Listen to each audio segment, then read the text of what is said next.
Il y a cet ennemi, un truc invisible mais qui est là, bien réel, qui nous pompe toute notre énergie, qui pulvérise notre concentration, et à la fin de la journée, on se sent juste vidé, lessivé. Et le pire dans tout ça, c'est qu'on ne le voit même pas venir. Vous savez de quoi je parle. On est sur les réseaux, le pouce qui bouge tout seul en pilote automatique. TikTok, X, Insta, peu importe. Le flux, lui, ne s'arrête littéralement jamais. Et qu'est-ce qu'on y trouve? Un bombardement constant. Un enchaînement de nouvelles, toutes plus angoissantes les unes que les autres. Les guerres, les crises, les catastrophes. C'est une véritable avalanche qui s'abat sur nous.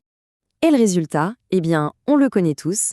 On se sent complètement vidé, anxieux, incapable de se concentrer sur ce qui est vraiment important, que ce soit les études, le boulot ou juste un projet qui nous tient à cœur. Ça vous parle, hein, cette sensation? Ce phénomène, cette espèce de spirale infernale, ça a un nom. Le doom scrolling. Voilà, le mot est lâché. C'est le cœur du problème qu'on va décortiquer ensemble aujourd'hui. Mais attention, on ne va pas juste se contenter de décrire le problème. Considérez cette analyse comme un plan d'évasion. On va exposer le piège et surtout, on va vous donner les clés pour reprendre le contrôle de votre attention et de votre vie. Ok, alors, maintenant, plongeons un peu dans la mécanique. Pourquoi est-ce si difficile de détourner le regard? La réponse, en fait, elle est inscrite au plus profond de notre biologie. Il faut comprendre un truc sur notre cerveau. Il n'a pas vraiment évolué depuis la préhistoire. Il est câblé pour la survie. Il scanne en permanence l'environnement à la recherche de menaces. Le moindre bruit suspect, la moindre ombre, c'était la différence entre la vie et la mort. Et c'est là que les algorithmes modernes entrent en jeu. Ils exploitent cette programmation primitive. Chaque mauvaise nouvelle, c'est une alerte. Chaque notification, un signal de danger qui capture notre attention et qui refuse de la relâcher. C'est un véritable hack de notre système d'exploitation le plus ancien. Et comme si ça ne suffisait pas, il y a un autre piège, beaucoup plus subtil, le piège de l'ego. On se dit, si je regarde ailleurs, je suis insensible. On en vient à croire que souffrir passivement en lisant ces horreurs, c'est une preuve qu'on est une bonne personne, qu'on est empathique. Mais le point crucial, il est là. L'empathie passive, ça n'aide absolument personne. C'est juste une performance de la souffrance. Ça ne fait que nous vider, nous épuiser, et ça nous empêche d'agir pour de vrai. Ça nous transforme en simples spectateurs, paralysés devant les tragédies du monde. La question est donc posée. Comment est-ce qu'on brise ce cycle? Comment on sort de ce piège numérique qui nous paralyse? Alors, écoutez bien, la clé, ce n'est pas juste une question de volonté. C'est un changement radical d'état d'esprit. C'est une arme secrète bien plus puissante.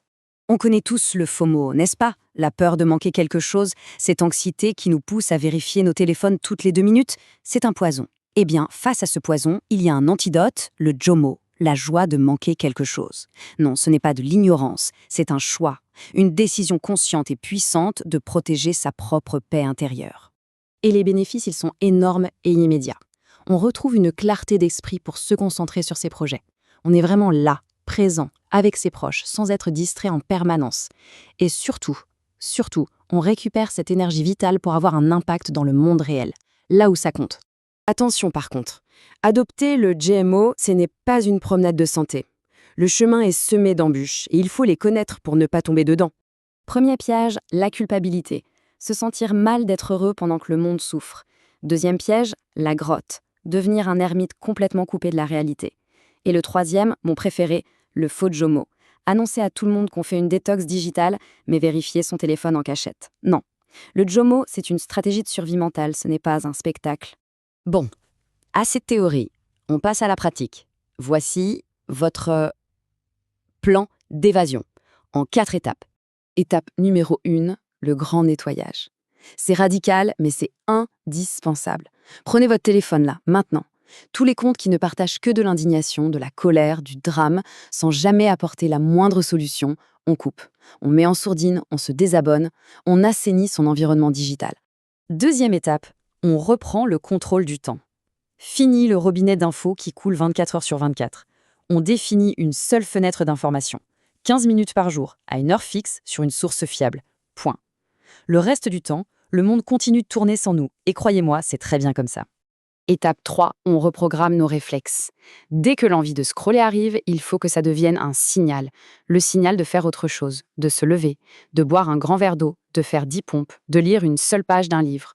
On remplace une habitude toxique par une micro-action positive. Le cerveau s'adapte vite. Et enfin, la 4e et la plus importante des étapes, le filtre d'action. Une cause vous touche vraiment? Parfait. L'empathie, c'est un moteur, pas un poison. Alors on la canalise. Au lieu de se noyer dans l'anxiété pendant des heures, on choisit une et une seule action concrète et utile. Un don, une pétition, peu importe. On agit. Et puis, on se déconnecte. Allez, on passe au niveau supérieur. Je vous lance un défi pour cette semaine, à commencer dès maintenant. 4 actions. Supprimez l'appli la plus toxique. Mettez un minuteur de 15 minutes pour les infos. Organisez une soirée JOMO sans téléphone. Et faites une action concrète au lieu de juste partager un post. C'est tout, mais ça change tout. Et pour ceux qui veulent vraiment maîtriser cet art de la concentration, ce livre est une pépite. Minimalisme digital de Cal Newport. C'est tout simplement le mode d'emploi pour protéger son cerveau contre les technologies qui sont conçues pour le pirater.